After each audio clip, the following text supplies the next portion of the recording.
So I literally went in to the Flagler College radio station and said, I want to be on the radio. What do I need to do? The guy goes, are you available tomorrow at noon? I'm not kidding you. And I said, yes. And he said, you're doing a classical music show tomorrow from noon to 1 o'clock. And that's what I did. I mean, the very next day I came in, I studied enough about a couple of pieces of music to introduce them and sit back and push a button and let it play. And that's where it all began. Then I started doing some alternative rock shows in college. We, along with myself and several others, started the sports broadcasting program there where I did play-by-play for a variety of sports. Went from that where wasn't making any money, obviously, working for a college radio station. Got a job in St. Augustine at WFOY, which at the time was just a news talker and would run the board. Joe Cowart ended up doing a 2-hour show there. I used to listen to his show on Monday nights. I ended up being his producer. We ended up co-hosting that show together. And, a lot of stick-to-itiveness. You don't get paid a lot. Kids, if you're considering a career in radio when you first get started, you don't necessarily get paid a lot after you've been in it for a while, but you got to love what you do, and I do love what I do, and I feel very fortunate that I've been able to carve out a career in this industry.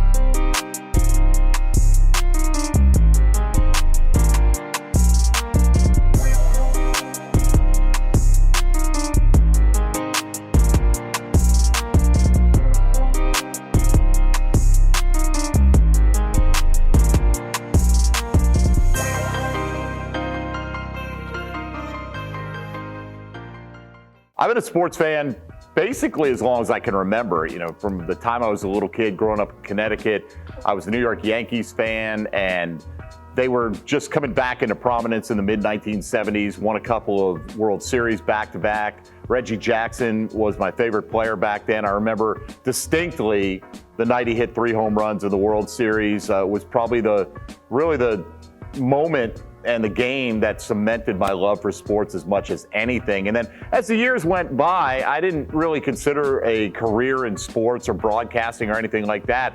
And the irony was I was in college working towards a psychology degree, listening to sports radio, and Pete Rose had a show. And Pete Rose could get on any guest he wanted, but Pete Rose would literally sit there and read columns out of the USA Today on the air. And I thought, is this what passes for good radio? You're just going to read something. I thought I could talk sports as well as Pete Rose can. And so I decided to go to college and change up things a little bit, get my psychology degree, but add broadcasting as well. Kind of followed Joe into the Jacksonville radio scene from there. And, from there just kind of took off. Worked at 930 here in Jacksonville for a number of years doing just about every job. I've done just about every job in radio. Sales, I was a program director, I was a board op, a full-time producer. We were pretty successful with it, but at the same time, I was also the program director of the station, and I did not like that aspect of it at all. And I just wanted to see if I could make it as an on-air, quote-unquote, personality, for lack of a better term.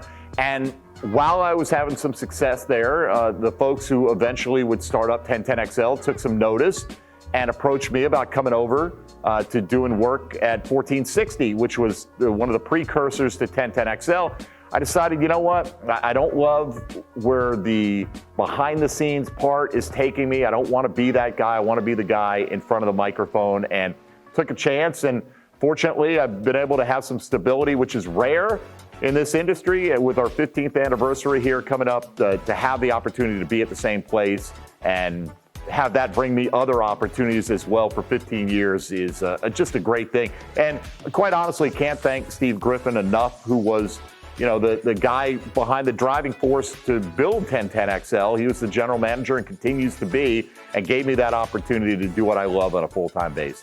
For me now, I'm in just such a great sweet spot. I used to have my own show where I talked about any sport I wanted to, and I do that for 3 hours a day on 1010XL a few years back, and it was very successful. I worked with a number of co-hosts as well over the years and a number of producers. And then as the Jaguars were giving 1010XL the opportunity to show that we could be the flagship station and we could broadcast their games and we could do all this additional programming, again, our GM, Steve Griffin, approached me and said, hey, the opportunity is going to be there to do an all-Jaguar show specific to that team and nothing else, and he was going to give me the first crack at it if I wanted to do it. And I mean, it wasn't even a hesitation for me. In fact, I think Steve was so surprised that I would give up the ability to talk about basketball and baseball and all these other things whenever the mood struck. But I knew where really I felt the sports passion was in Jacksonville, and that's for football. To have an opportunity to work more directly with the NFL, to work on Jaguar game day broadcasts. Look, my connection with the Jags, did a show on 1010XL with Maurice Jones-Drew years ago, which opened the door for me at SiriusXM when he was offered an opportunity to do a show. He picked me to be the guy to work with because we had that relationship before. And I've been with SiriusXM now for over 11 years doing national radio. And so it's really given me the opportunity to expand. I do shows on NFL radio. I've done shows on NASCAR radio, but I always keep my home base here in Jacksonville with 1010XL. And I am exactly where I want to be. Fortunately, I've had the opportunity to do it for a number of years now, and hopefully 1010XL will keep me around right up until my ripe retirement age, talking Jaguar football with this Jacksonville audience.